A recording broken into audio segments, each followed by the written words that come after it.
Well, we can't play any better than that. We've had two games like this at High Point in this game today. I mean, my gosh, we can't play any better.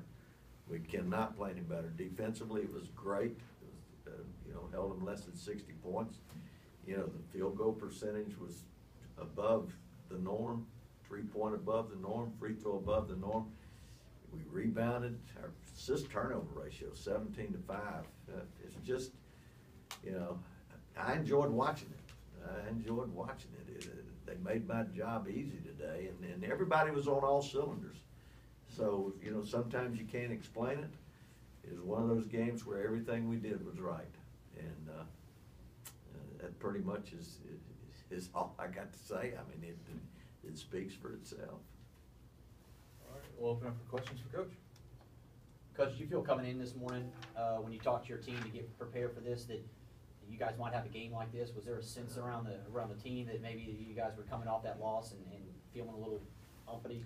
Well, it was kind of strange because it had been a strange week. I was concerned because Elijah Wilson had not been able to practice because of a strained ligament in his knee, and we didn't know if he'd be able to play. Warren Gillis's grandmother had passed away. He had to fly to Philadelphia for the funeral, so he hadn't been able to practice. He'd been gone, so I didn't know what to expect. I said, we could be in trouble, but as far as preparation and things of that type, because they hadn't been able to go through anything, and the way they responded was tremendous. But our team just picked up everybody, and you never know, how many games does anybody have like that in there?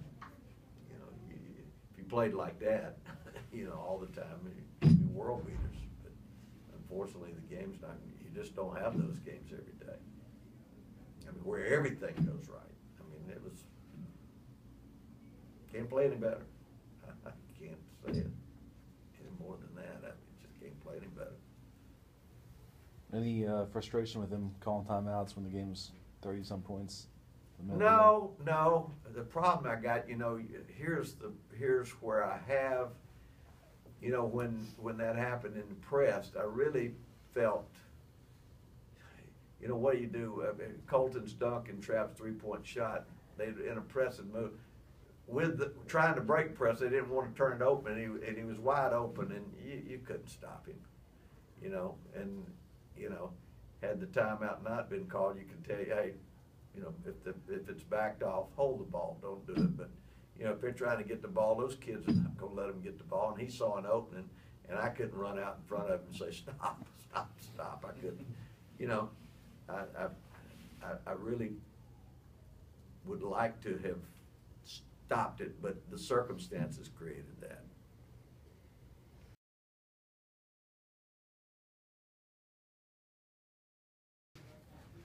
Well, we're still researching, but it's definitely the biggest Big South win in Coach's tenure here.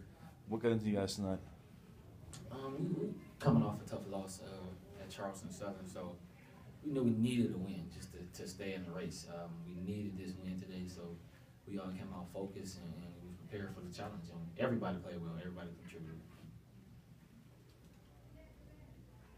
It looks like in the first half you were kind of finding your rhythm there, hit down some big jumpers, kind of were able to extend the lead there. And then as you guys flipped to the second half, then it seemed like it was that guy's turn. Were you guys kind of feeding off each other, or how were you guys feeling? Because it seemed like it was. Clearly this is the 1-2 punch. Well, I think when me and Elijah are in the game together, it presents a different challenge for teams.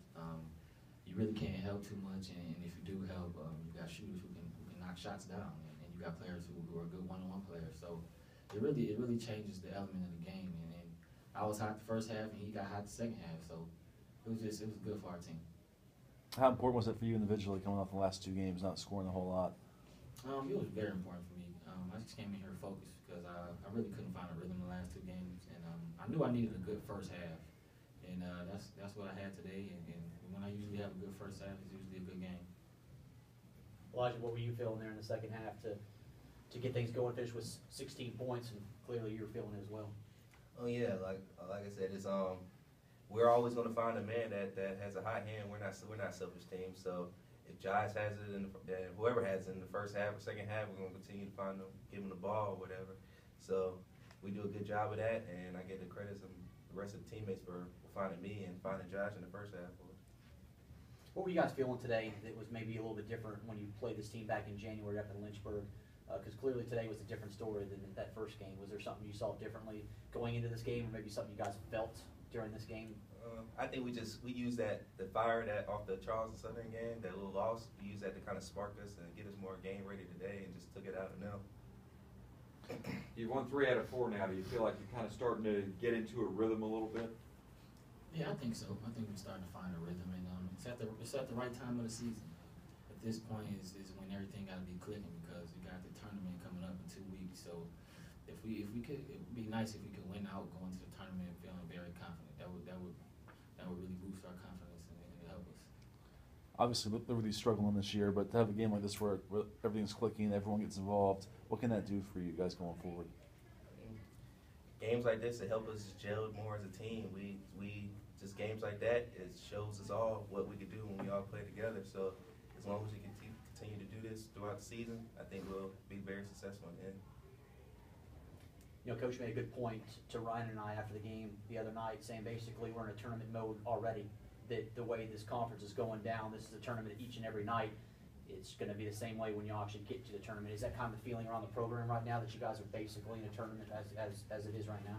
Well, that's what Coach is preaching to us, and he wants us to get that tournament feeling, because he said we got another game Monday, but we got to travel tomorrow, and that's how the tournament is. You play teams back to back to back, and these games are important right now. So it's like a tournament. I mean, we fighting for a championship, and also we fighting for a conference championship. Was it frustrating all they were still calling timeouts there in that final minute, and is that kind of the reason why you guys kept going? I mean, yeah, that's the reason why we kept playing, because, I mean, obviously if you call him timeouts, he must have wanted to set up a game plan or a strategy or something, so we just kept playing.